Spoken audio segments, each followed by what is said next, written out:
তিনি বলেন, রাসূল সাল্লাল্লাহু আলাইহি ওয়াসাল্লাম বলেছেন, ইন্না মিন আশরাতিস সাআহ, কিয়ামতের কিছু আলামত, কিয়ামতের কিছু নিদর্শনাবলী হচ্ছে আইয়ুরফাআল ইলমু, এক নম্বর জ্ঞান উঠিয়ে নেওয়া হবে, ইলম উঠিয়ে নেওয়া হবে।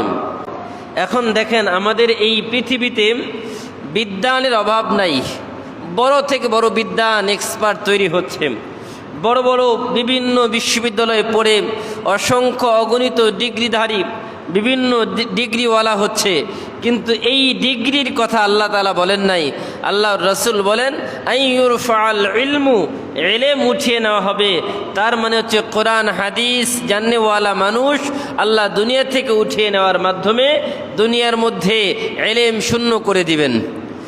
কোরআন হাদিস জাননেওয়ালা মানুষ, আলেমদেরকে আল্লাহ মৃত্যু দেওয়ার মাধ্যমে দুনিয়া থেকে ইলম উঠিয়ে নিলে ক্ষতিটা কি? মান আফতা বিগাইরি ইলমিন ফাহুয়া ফিন্নার।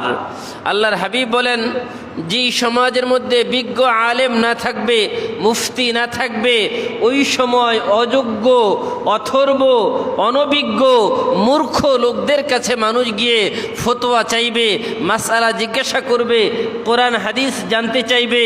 আর তখন মান আফতা বিগাইরি ইলমিন ফাহুয়া ফিন্নার, ওই মানুষটা পরিপূর্ণ না জেনে, না বুঝে মানুষকে যখন ফতোয়া দিবে আন্দাজের উপরে, ওই ব্যক্তি জাহান্নামে যাওয়ার জন্য যথেষ্ট। সে নিজেও জাহান্নামে যাবে এবং যে ফতোয়া চেয়েছে সেও জাহান্নামে যাবে। তার মানে মুফতি ও মুস্তাফতি, অর্থাৎ ফতোয়া যে চাবে এবং যে ফতোয়া দিবে, দুজনেই জাহান্নামে যাবে। তাহলে এটা আমাদের জন্য ক্ষতি না লাভ? কি বলেন, ক্ষতি না? তো আমাদের সমাজে দেখেন এরকম বিজ্ঞ আলেম কতজন আছে, অথচ ঘরে ঘরে মাস্টার্স পাস অভাব নাই, অনার্স পাস করে ঘরে ঘরে বসে আছে, কিন্তু ঘরের মধ্যে একজন আলেম নাই। পুরো এলাকার মধ্যে একজন আলেম খুঁজে পাওয়া যায় না। যদিও পাওয়া যায়, নাম কা ওয়াস্তে আলেম। দেখা যায় যে নামে আলেম হয়েছে, কাজ নাই। দেখা যায় শুধু হাফেজ হয়েছে, নামের সামনে আলেম ডিগ্রি লাগিয়ে দিয়েছে। আবার শুধু আলেম হয়েছে, নামের সামনে উপরে মুফতি লাগিয়ে দিয়েছে। মানে এই যে একটা অবস্থা, পড়ালেখা না করে নিজের নামের সামনে ডিগ্রি লাগিয়ে দেওয়া, এটা উম্মতের সাথে সব থেকে বড় ধোঁকাবাজি।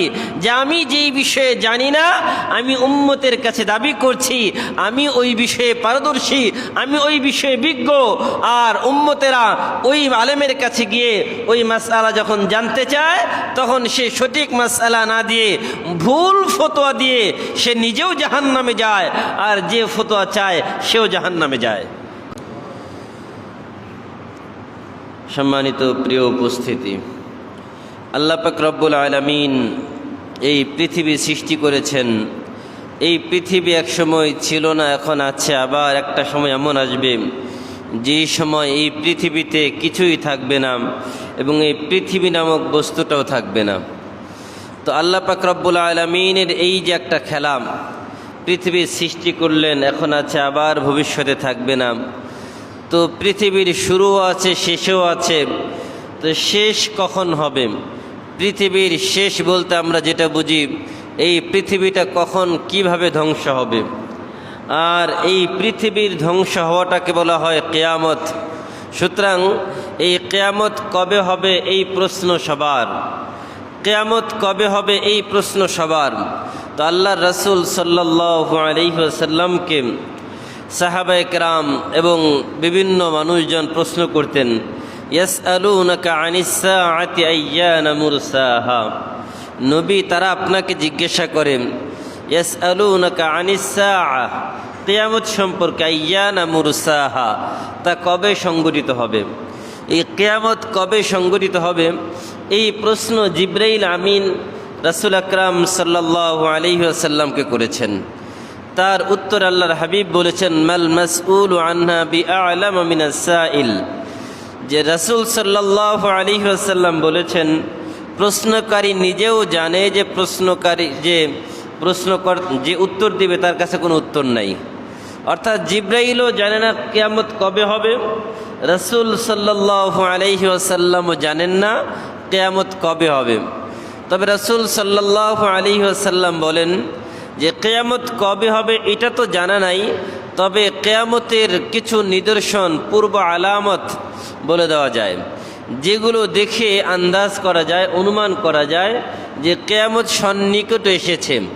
এখন কিয়ামত আমাদের কতটা নিকট এসেছে এই ব্যাপারে আল্লাহ রাসূল সাল্লাল্লাহু আলাইহি ওয়াসাল্লাম বলেন যে আমি কিয়ামতের একদম অন্তিম মুহূর্তে এসেছি। আমার দুনিয়াতে আসাই কিয়ামতের বড় আলামত, যে আমি যে দুনিয়াতে এসেছি এটা হচ্ছে কিয়ামতের একটা বড় আলামত।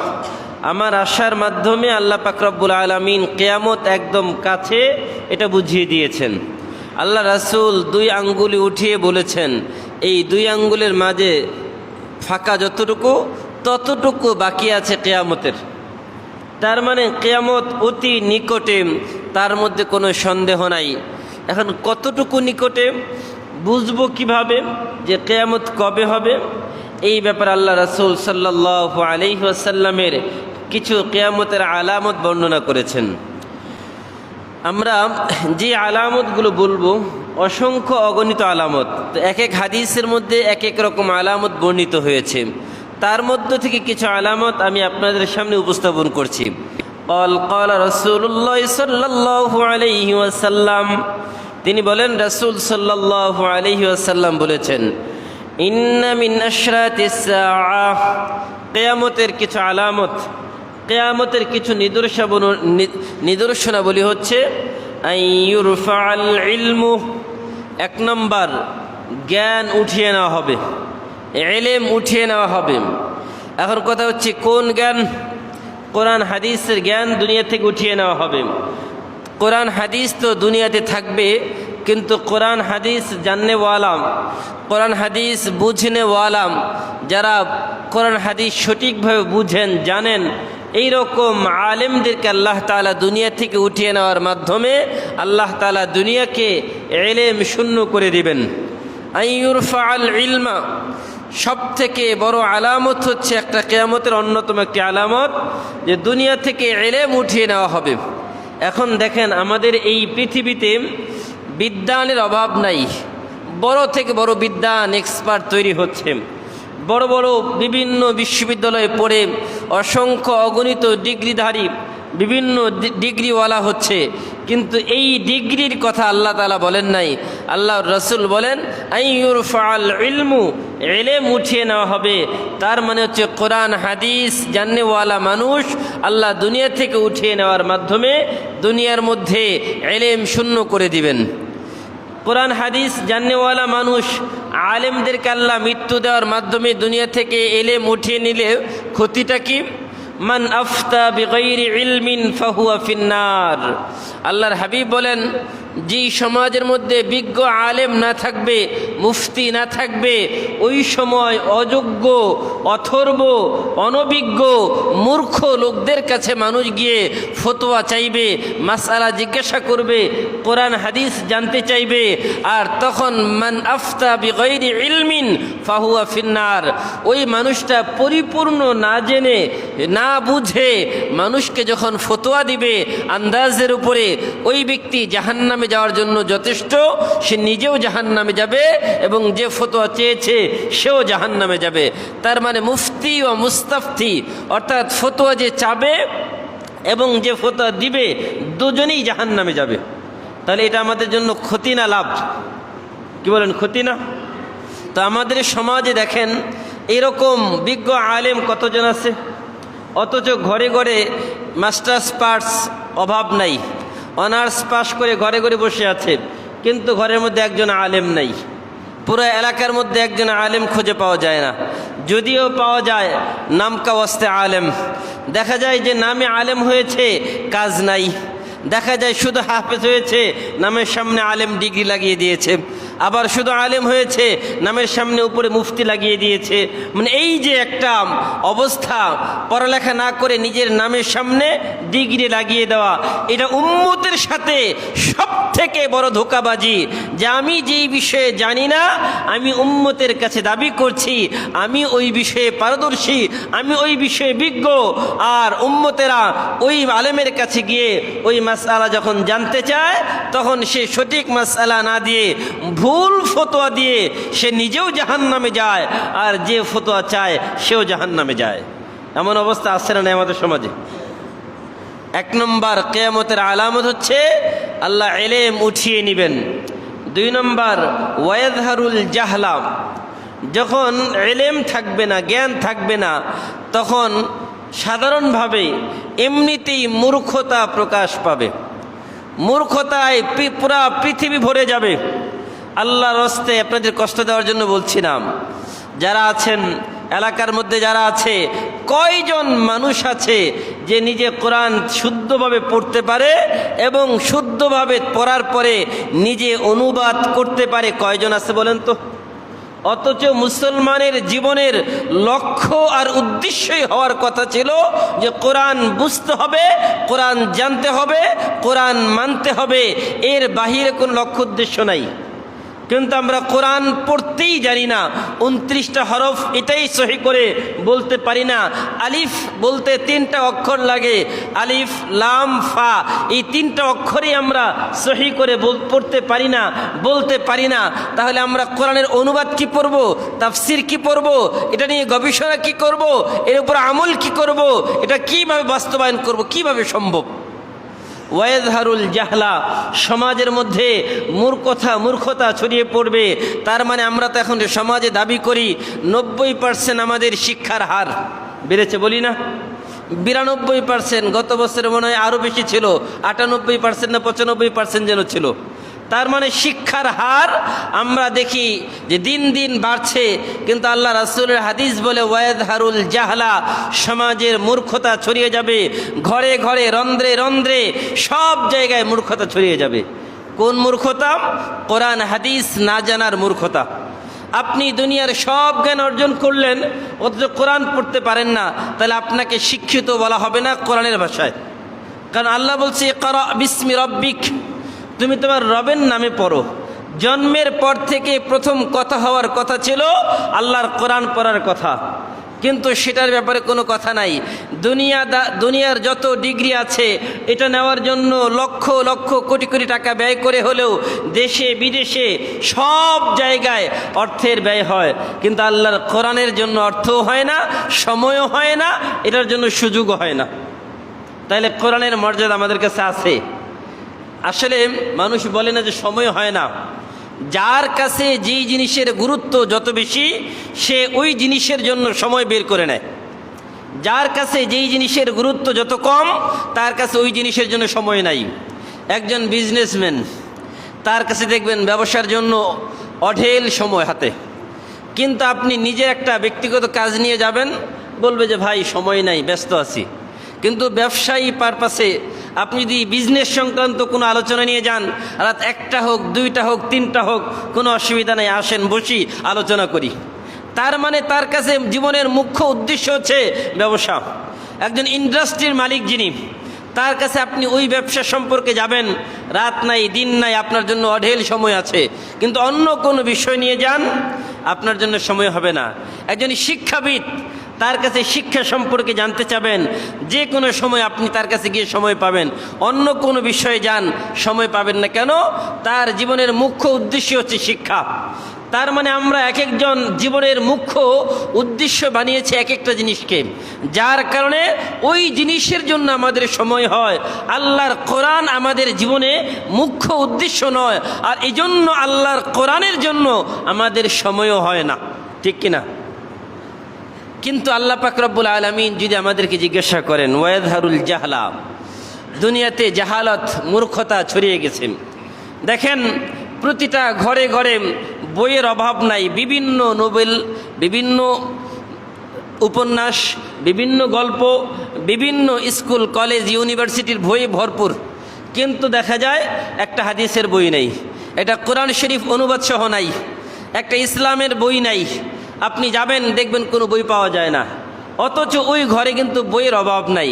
তার মানে হচ্ছে দুনিয়ার সকল বই কেনার জন্য আপনার কাছে অর্থ আছে, কিন্তু ইসলামিক কোনো বই কেনার জন্য অর্থ আপনার কাছে নাই। আপনার কাছে মনে হয় অনুবাদ সহ একটা কোরআন কিনতে গেলে এই অর্থটা আমার অপচয়, একটা হাদিসের বই কিনতে গেলে এই অর্থটা আমার কাছে অপচয়। এটার জন্য আপনার সময়ও হয় না, অর্থও হয় না, সুযোগও হয় না। এই জন্য যেই জিনিসের যত বেশি যার কাছে মূল্যবান, ওই জিনিসের জন্য সময় সে তত বেশি বের করে নেবে, এটার কোনো বিকল্প নাই।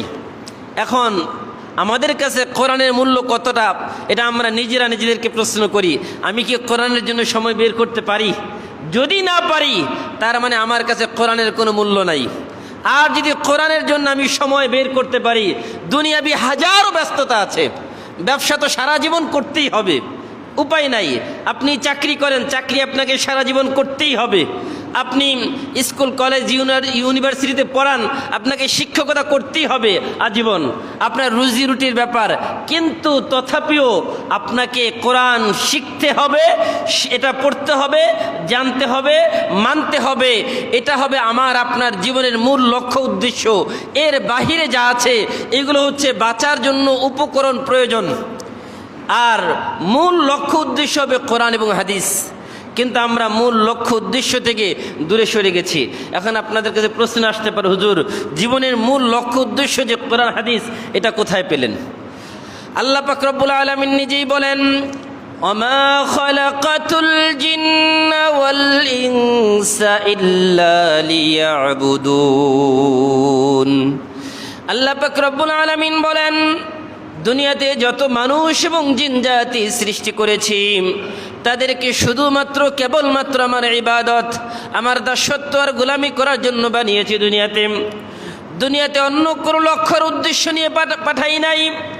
তবে দুনিয়াতে বাঁচার জন্য যেই পরিমাণ আমাদের অর্থের প্রয়োজন, খাবারের প্রয়োজন, বাসস্থানের প্রয়োজন, এগুলোকে আল্লাহ পাক রব্বুল আলামিন দুনিয়াতে একটা সামান হিসাবে দিয়েছেন।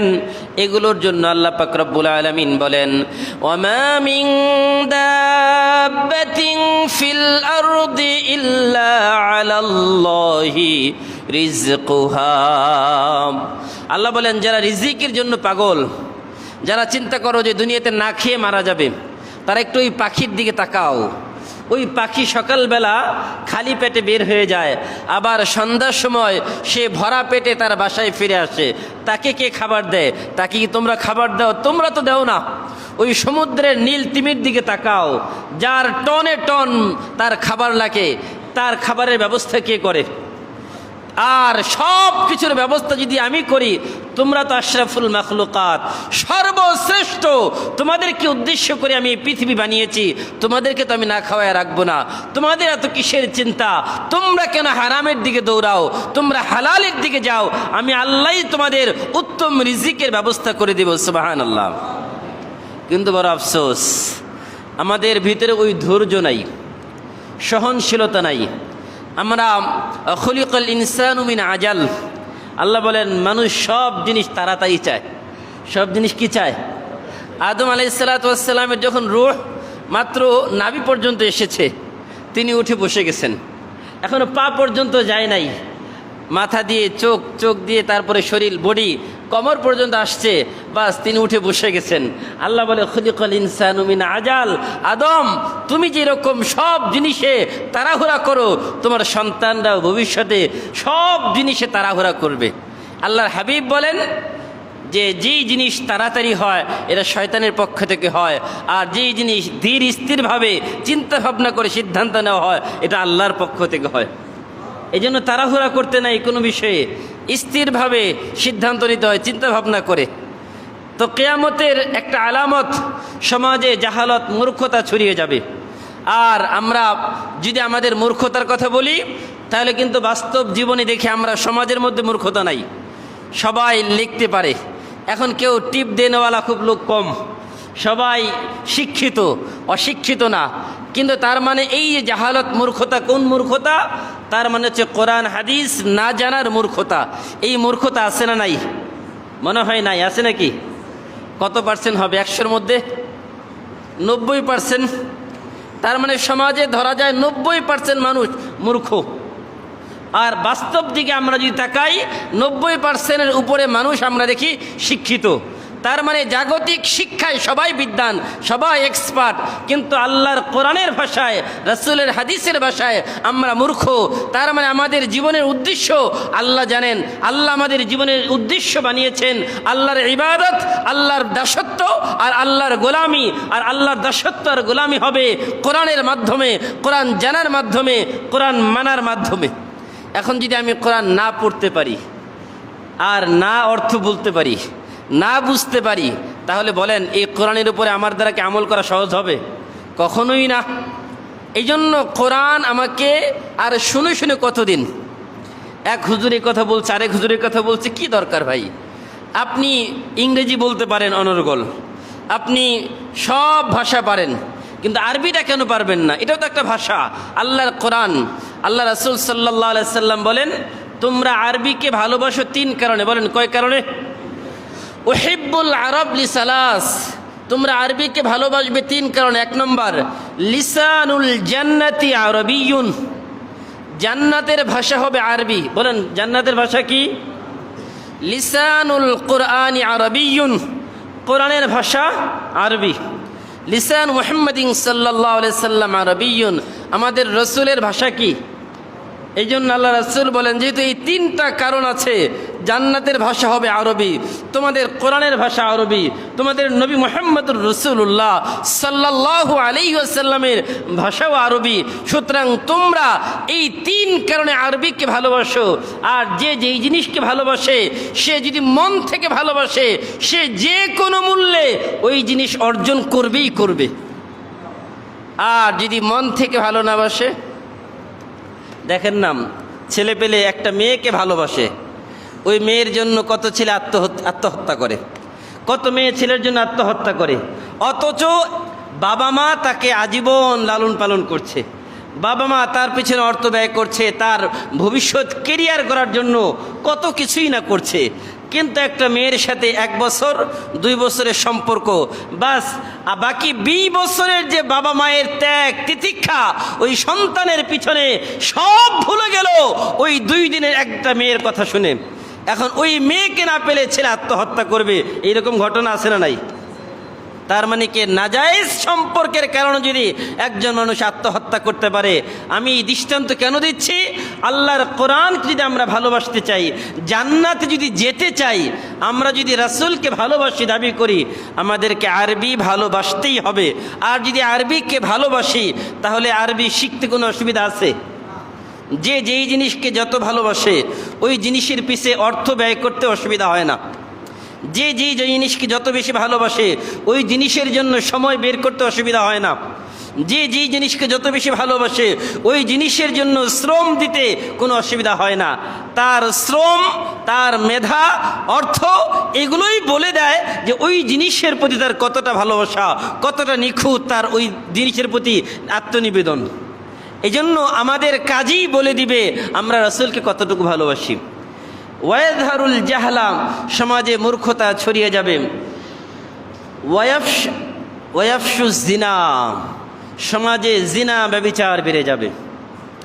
বিয়েটা কঠিন হয়ে যাবে, জিনা ব্যভিচার সহজ হয়ে যাবে।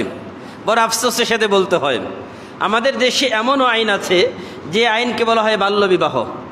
যে আইনকে বলা হয় বাল্যবিবাহ, একটা মেয়ে প্রাপ্তবয়স্ক হয় 14 বছরে, একটা ছেলে প্রাপ্তবয়স্ক হয় 15 বছরে। এখন যদি ওই মেয়েটার 14 বছরের পরে বিয়ে হয় 18-র আগে, তাহলে ধরে নেওয়া হয় বাল্যবিবাহ।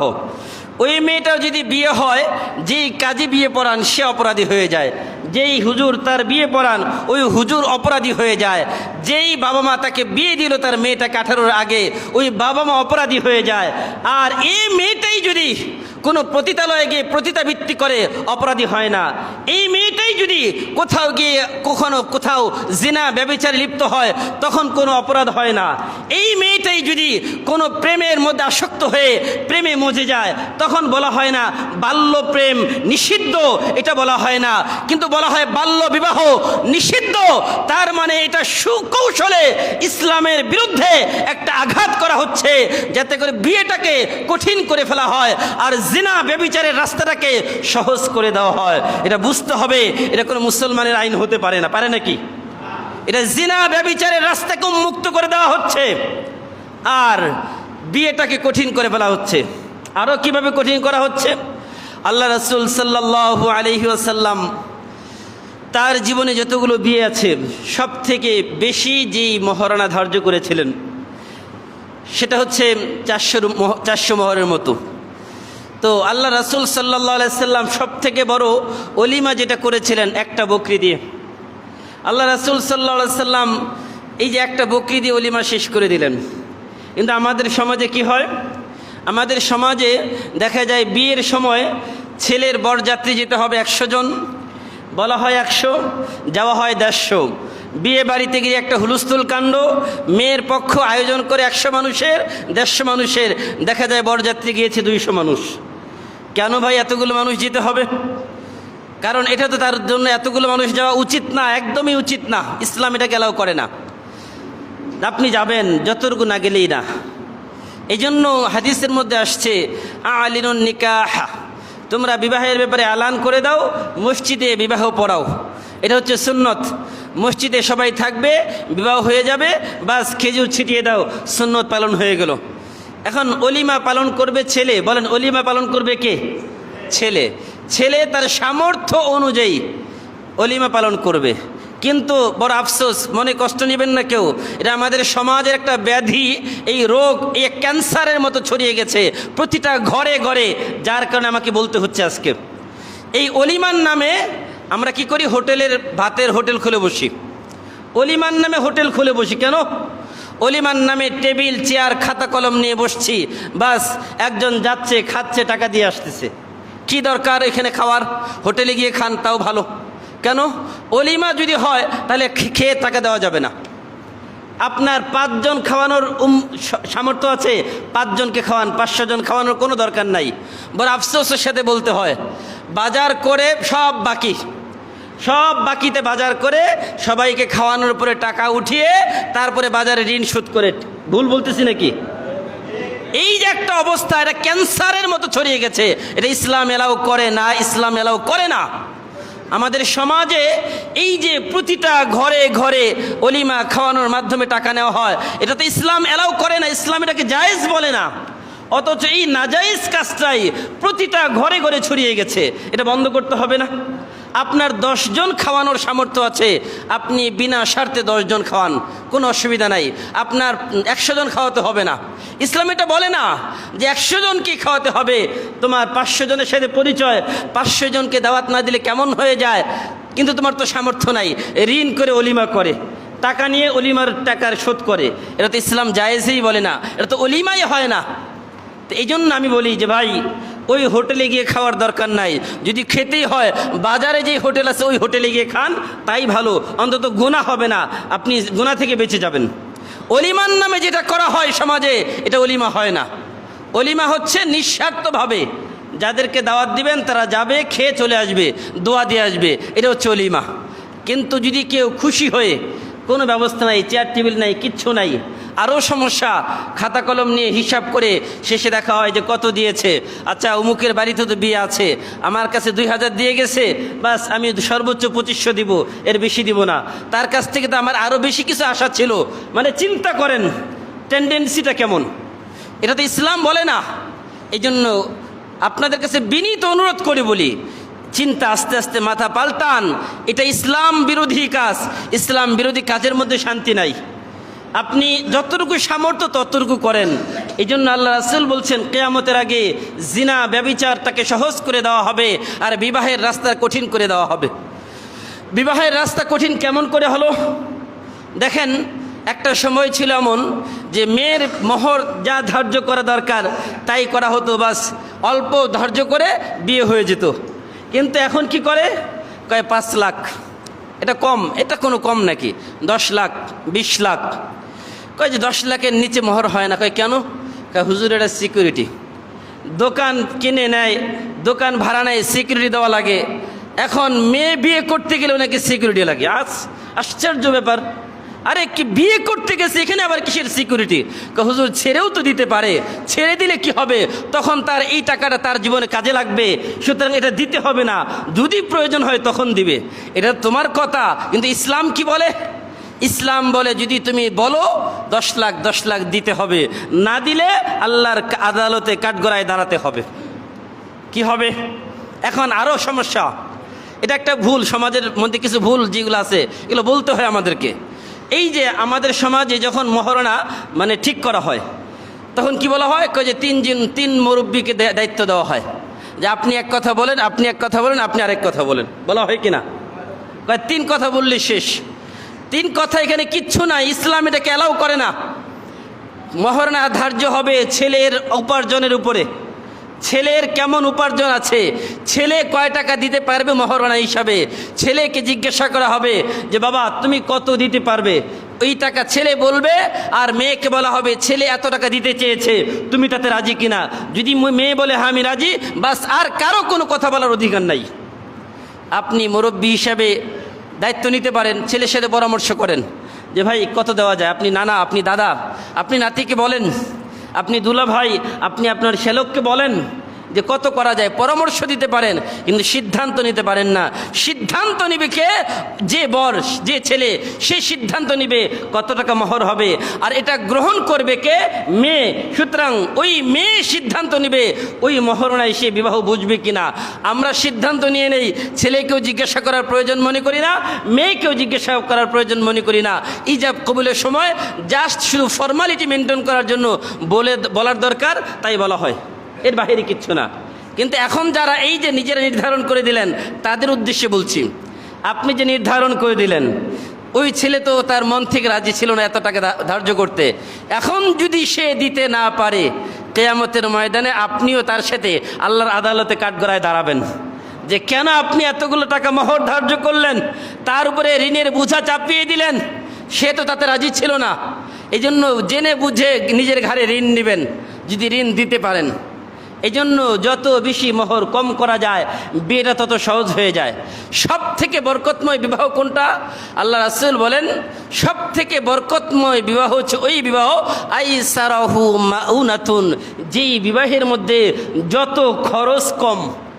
বলেন, যেই বিবাহের মধ্যে খরচ যত কম, ওই বিবাহ হচ্ছে সব থেকে বরকতময়।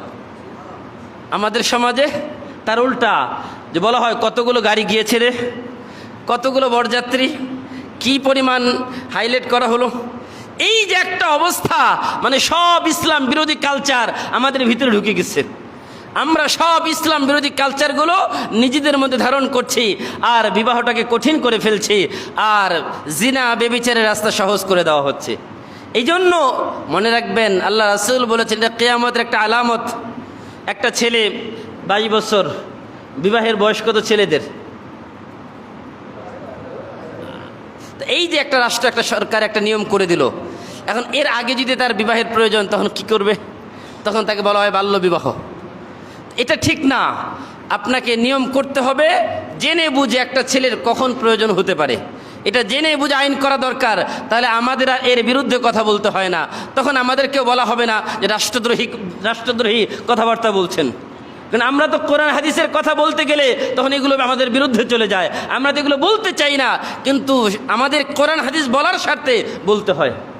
আল্লাহ রাসূল সাল্লাল্লাহু আলাইহি সাল্লাম বলেন ওয়ায়াকসুরুন নিসা, কিয়ামতের একটা আলামত হচ্ছে মহিলার সংখ্যা বেড়ে যাবে, মহিলার সংখ্যা বেড়ে যাবে। তো আমাদের আদমশুমারি বলে এখনই আমাদের পুরুষের সংখ্যা কম, নারীর সংখ্যা বেশি। ওয়াকিল্লুর রিজাল, আরেকটা আলামত হচ্ছে পুরুষের সংখ্যা কমে যাবে। পুরুষের সংখ্যা কি পরিমাণ কমবে, একটা পার্সেন্টেজ আল্লাহ রাসূল বলেছেন। কি সেটা? হাত্তা ইয়াকুনা লি 50 ইমরাতান কাইয়িমুন ওয়াহিদুন, একজন পুরুষ কমপক্ষে 50 জন নারীর অভিভাবক হবে। একজন পুরুষ কতজন নারীর অভিভাবক হবে? 50 জন। আরেক হাদিসের মধ্যে এসেছে 100 জন। তার মানে এটা সংখ্যা উদ্দেশ্য হতে পারে, নাও হতে পারে। আধিক্য বোঝানো, বেশি বোঝানো, যেই সংখ্যা বলা হয়েছে এর থেকে কম হবে না, বেশি হবে। তার মানে আল্লাহ রাসূল এই হাদিসের মধ্যে কি বলতে চেয়েছেন, যে একটা সময় এমন আসবে যেই সময় আমাদের মা বোনেরা কন্যা সন্তান বেশি জন্ম দিবে, ছেলে সন্তান কম জন্ম হবে। বড় আফসোসের সাথে বলতে হয়, আমাদের সমাজে এমনও অনেক পুরুষ আছে যে কন্যা সন্তান জন্মের কারণে স্ত্রীকে তালাক দিয়ে দিছে, আছে না? একটা, দুইটা, তিনটা, চারটা মেয়ে হয়েছে, পঞ্চমবার বলেছে এবার যদি কন্যা সন্তান হয় তাহলে আগে বাবার বাড়ি চলে যাও, আর আমার বাড়ি থাকার দরকার নেই। আছেন এমন? আমি এগুলোর অনেক সাক্ষী, এগুলোর অনেক সাক্ষী আমি নিজে। এই জন্য বলছি বাস্তব অভিজ্ঞতা থেকে, যে এই যে এখন বলেন এই সন্তান কি ওই আমার বোন, আমার মা, এরা কি নিজের কাছ থেকে নিয়ে এসেছে? এই সন্তান তো আমার, আপনার, আমি বাবা, আপনি বাবা, আমাদের সন্তানগুলো, তারা তো শুধু এটাকে বহন করেছে। এই সন্তান তো আমাদের। যদি কন্যা সন্তান হওয়ার অপরাধে দোষী হতে হয়, 1 নম্বর দোষী তো বাবা, 1 নম্বর দোষী হবে বাবা। কারণ এই সন্তান তো আল্লাহ বলছেন ইখরুজু মিন বাইনিস সুলবি ওয়াত তারাইব, আল্লাহ বলেন, আল্লাহ তাআলা বলেন সন্তান জন্ম হয় পুরুষের এই যে মেরুদণ্ডের পেছন থেকে যে জায়গা আছে, এখান থেকে সন্তান আল্লাহ তাআলা নির্গত করেন স্ত্রীদের রেহেমের মধ্যে। তার মানে সন্তান তো পুরুষ থেকে স্ত্রীর কাছে আল্লাহ তাআলা ট্রান্সফার করেন। সন্তান যা হয় এটা পুরুষের কারণে হয়, কিন্তু বড় আফসোস সব দোষ মেয়েদের। কেন মেয়েদের কাছে এই অপরাধ? তারা তো শুধু স্ত্রী হিসেবে এই সন্তান বহন করে, তাদেরকে কোথায় সান্ত্বনা দিব, সে সান্ত্বনা না দিয়ে তাদেরকে আগেই হুমকি ধুমকি যে এবার যদি কন্যা সন্তান হয় একবারে বিদায়। আল্লাহ বলছেন ইয়াদুসুহু ফিত্তর তুরব, তাদের চেহারা কালো হয়ে যায়, তারা আর ওই সন্তানের দিকে তাকায় না। ওই আইয়ামে জাহিলিয়াতের মধ্যে ছিল, ওই আইয়ামে জাহিলিয়াতের কালচার এখনও আমাদের সমাজ বহন করে। ভাইয়ের আমার, দুঃখের সাথে কথাগুলো বলতে হয়। ইয়াকসুরুন নিসা ওয়া ইয়াকিল্লুর রিজাল, যে পুরুষের সংখ্যা কমে যাবে, নারীর সংখ্যা বেড়ে যাবে। এমনকি একজন পুরুষ 50 জন নারীর অভিভাবকত্ব পালন করবে। আল্লাহ রাসূল সাল্লাল্লাহু আলাইহি ওয়াসাল্লাম এই হাদিসের মধ্যে কিয়ামতের 5টি আলামতের কথা বলেছেন। এই যে 5টি আলামতের কথা বলেছেন, দেখেন একটা হাদিস বলতেই সময় শেষ, আর কি বলবো, আর লম্বা আলোচনা করবো না। তবে কিয়ামতের আলামতের আলোচনাটা একটু লম্বা হবে, কয়েক জুমা ইনশাল্লাহ চলবে, কয়েক জুমা একটু চলবে। এই জন্য আপনারা যদি একটু তাড়াতাড়ি আসেন, 12:30টার মধ্যে সবাই মসজিদে উপস্থিত থাকবেন, তাহলে ইনশাল্লাহ আলোচনা পুরোটা শুনে মজা পাবেন। এখন পরে আসলে আংশিক শুনলেন না, তাহলে কিন্তু পরিপূর্ণ কেউ আত্মস্থ করতে পারবেন না, পরিপূর্ণ বুঝে আসবে না। এই জন্য এই হাদিসের মধ্যে আল্লাহ রাসূল সাল্লাল্লাহু আলাইহি সাল্লাম কিয়ামতের 5টি আলামতের কথা বলেছেন। একটি আলামত হচ্ছে দুনিয়া থেকে আল্লাহ ইলমে দ্বীন, কোরআন হাদিসের জ্ঞান উঠিয়ে নেবেন। 2 নম্বর হচ্ছে আল্লাহ রাসূল সাল্লাল্লাহু আলাইহি সাল্লাম বলেছেন সমাজে কোরআন হাদিসের ব্যাপারে জাহালত, মূর্খতা বেড়ে যাবে, কোরআন হাদিস জাননেওয়ালা মানুষের সংখ্যা কমে যাবে। 3 নম্বর সমাজের মধ্যে জিনা, ব্যভিচার বেড়ে যাবে। 4 নম্বর সমাজের মধ্যে ওয়ায়াশরাবুল খামরা ও তুশরাবুল খামর, সমাজের মধ্যে মদ, নেশা জাতীয় দ্রব্য এগুলো সহজলভ্য হয়ে যাবে। আমাদের সমাজে মনে হয় নেশা দ্রব্য নাই, আছে নাকি? তা আল্লাহ রাসূল বলেন কিয়ামতের আগে একদম সহজ হয়ে যাবে, সবার হাতে হাতে চলে আসবে, মানুষ সহজে এটাকে গ্রহণ করবে। এই মদ, নেশা জাতীয় যত জিনিস আছে এইগুলো খেয়ে নিজেরাও ধ্বংস হয়ে যাবে, নিজের কেরিয়ার ধ্বংস করবে, নিজের পরিবারের মান ইজ্জত সব নষ্ট করে দিবে। দেখবেন যেই পরিবারের যেই ছেলেটা নেশায় অ্যাডিক্ট, যেই নেশায় যুক্ত, তার কারণে তার বাবা মা লাঞ্ছিত হয়, মানুষের সমাজের মধ্যে মুখ দেখাতে পারে না। গেলে বলে যে আপনার ছেলে তো নেশা করে পড়ে আছে, আপনার ছেলেকে রাত 3টার সময় অমুক জায়গায় দেখা যায়। তারা ভালোভাবে নিতে পারে না, অথচ দেখা যায় ওই ফ্যামিলিটা খুব ভালো একটা সামাজিকভাবে আছে। দেখা যায় তার স্ত্রীর কাছে সে মূল্যায়ন হয় না। কেন? ওই যুবক সে সারা রাত নেশা করে বাহিরে পড়ে থাকে, স্ত্রী ঘরে একা একা কাতরায়। এখন তাতে কি হয়? বাধ্য হয়ে ওই নারী দেখা যায় আবার অন্য কোনো পুরুষের সাথে বিবাহ বহির্ভূত সম্পর্কে লিপ্ত হয়। এই যে সামাজিক বন্ধন নষ্ট হয়ে যায়, সামাজিক বন্ধনগুলো নষ্ট হয়ে যায়, আর নষ্ট হওয়ার মূল কারণ হচ্ছে এই নেশা। আল্লাহ রাসূল সাল্লাল্লাহু আলাইহি ওয়াসাল্লামের এই হাদিসের ব্যাপারে একটা ছোট্ট একটা ঘটনা আপনাদেরকে বলি। এক ব্যক্তিকে বলা হলো যে তুমি জিনা ব্যভিচার করো। সে বলল এটা অনেক বড় অপরাধ, এটা করা সম্ভব না। যদি না করো তাহলে তোমাকে হত্যা করা হবে। বলল দ্বিতীয় আরেকটা অপশন আছে বাচ্চার জন্য। বলল কি, ওই যে একটা বাচ্চা আছে, ওই বাচ্চা ছেলেটাকে তোমাকে হত্যা করতে হবে। এটা তো মস্ত বড় অপরাধ, মানুষ হত্যা করা এটা সম্ভব না। যদি এটা না করো আরেকটা ছোট্ট অপরাধ আছে। কি অপরাধ? ওই যে এক গ্লাস মদ আছে, ওই মদ যদি তুমি পান করতে পারো বাস, তাহলে তোমাকে ছেড়ে দেওয়া হবে, তোমাকে মাফ করে দেওয়া হবে। এখন ওই লোকটা ভাবলো ওই জিনা ব্যভিচারে লিপ্ত হওয়া মস্ত বড় অপরাধ, জিনা কবিরা গুনাহ। তারপরে একজন মানুষ হত্যা করে, আবার ছোট বাচ্চা, এটা তো আরও মস্ত বড় গুনাহ, এটা তো করাই যাবে না। তার থেকে সহজ হচ্ছে যদি এক গ্লাস মদ পান করে বেঁচে যায় দুইটা অপরাধ থেকে, তাহলে তো ভালোই।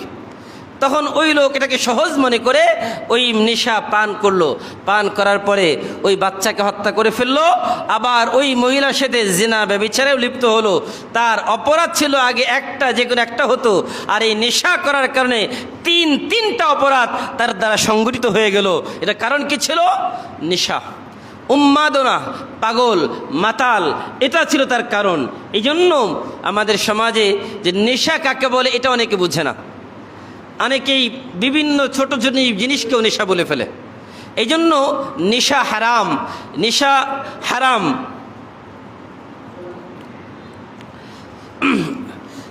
এই আল্লাহ রাসূল সাল্লাল্লাহু আলাইহি সাল্লাম বলেছেন তুশরাবুল খামার, নেশা বেড়ে যাবে।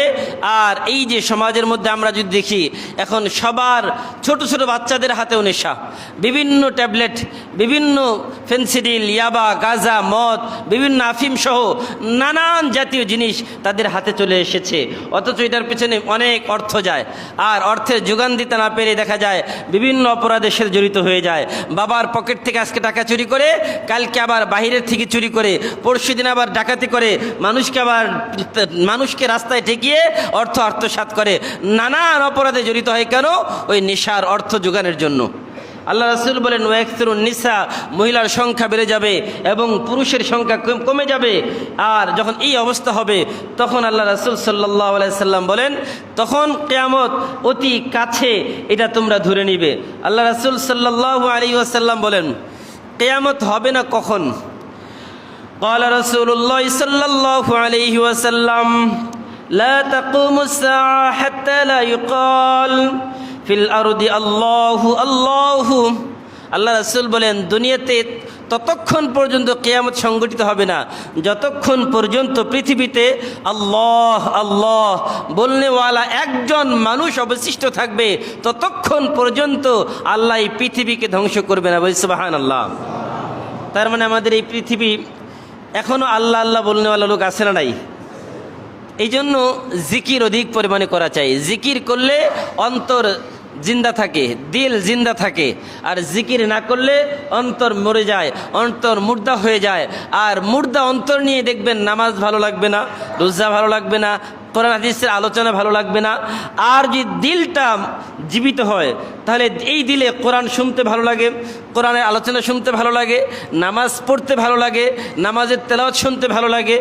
আর বড় আফসোস, অনেক মুসল্লি তো এমন আছে যে আমরা যখন ইমাম সাহেব যে কোনো মসজিদেই কেরাত একটু লম্বা হলে ইমাম সাহেবকে আবার সিগন্যাল দেয় পেছন থেকে, আছে না? পেছন থেকে ইমাম সাহেবকে সিগন্যাল দেয় হুজুর কেরাত লম্বা হয়ে গেছে।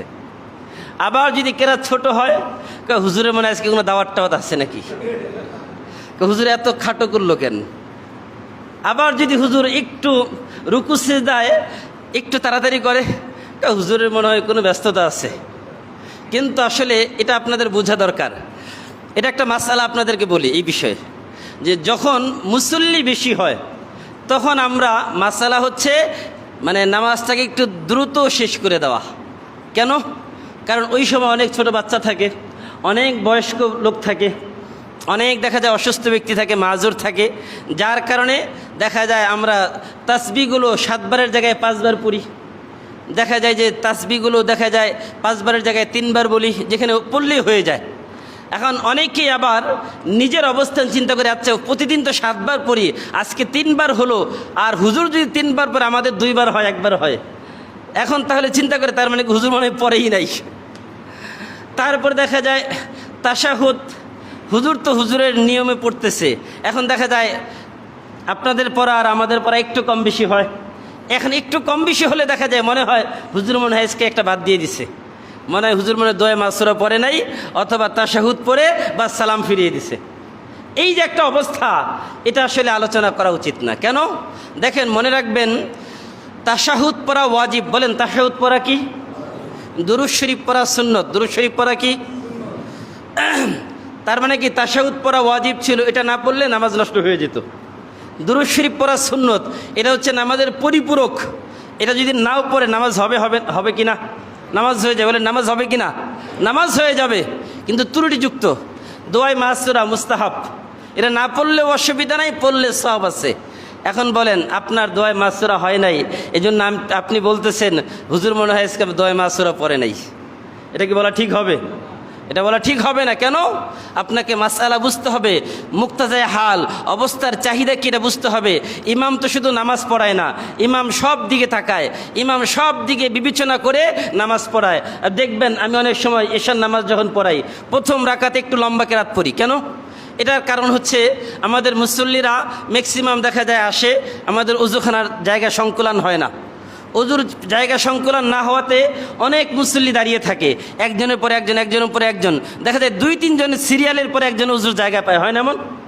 এখন আমি চিন্তা করি যে এই লোকটা যে দৌড়ে এসে নামাজের জন্য আসলো, তার জন্য রাকাতটা না ছুটে যায়, সে যেন তাকবীরের প্রথম রাকাতটা পেয়ে যায়, এই জন্য আমি প্রথম রাকাতটা লম্বা করি। কিন্তু দ্বিতীয় রাকাত প্রথম রাকাতের থেকে দেখবেন অনেক কম করি। প্রথম রাকাতে যদি এক পৃষ্ঠা তেলাওয়াত করি, পরের রাকাতে আমি সর্বোচ্চ 3 থেকে 4 আয়াত তেলাওয়াত করে বাস রুকুতে চলে যাই। কেন? কারণ আমার যে মুসল্লিরা ছিল তার নামাজে শরীক হয়ে গেছে। তো এটা হচ্ছে নিয়ম। এখন এই নিয়ম অনেকে না বুঝার কারণে তাদের কাছে মনে হয় যে আসলে নামাজ কি ত্রুটিযুক্ত হচ্ছে না। আরেকটা জিনিস মনে রাখবেন, ইমামরা কি মানুষ? ইমামরা কি মেশিন নাকি? ইমামরা কি মেশিন?